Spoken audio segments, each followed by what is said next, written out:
Justin, gusto pala makausap ng mami mo. I'm sorry, Justine. Aalis na ako. Wait.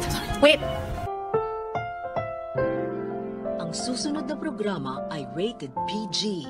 Ito ay nangangailangan ng patnubay at gabay ng magulang para sa mga batang manunood.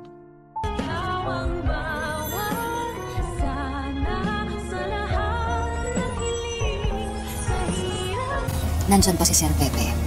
Gagaling siya. Talaga nga namang hindi magpapatalo itong si Harry kay Doc Lindon at magbibigay din ng regalo dito sa kanyang sinisinta / kapatid na si Annalyn. Hindi nga lang natin alam kung matatalbugan niya ang binigay ni Doc Lindon kay Annalyn na kwintas na hugis heart.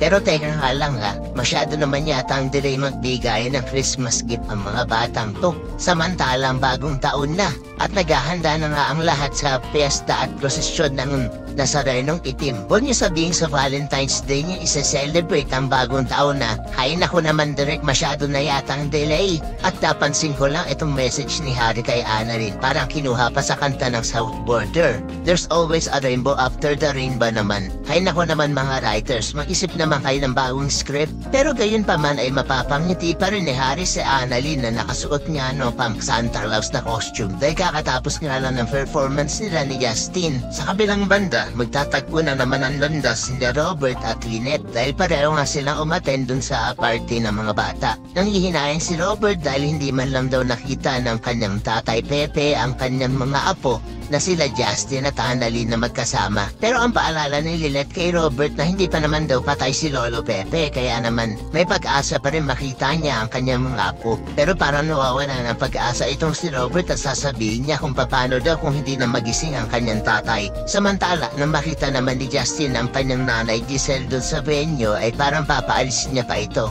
Pero mangingibabaw sa kanya ang kanyang pagkalambot ng puso at parang gusto niya nga din makausap ang kanyang ina. Kaya naman po isa pa rin sa mga nagnanais na sana tuluyan ang magising si Lolo Pepe upang mapirmahan niya na ang kanyang ginawang last will and testament. Ay pakilike ang video na ito and don't forget to subscribe. Thanks for watching and see you on our next episodes. Bye-bye!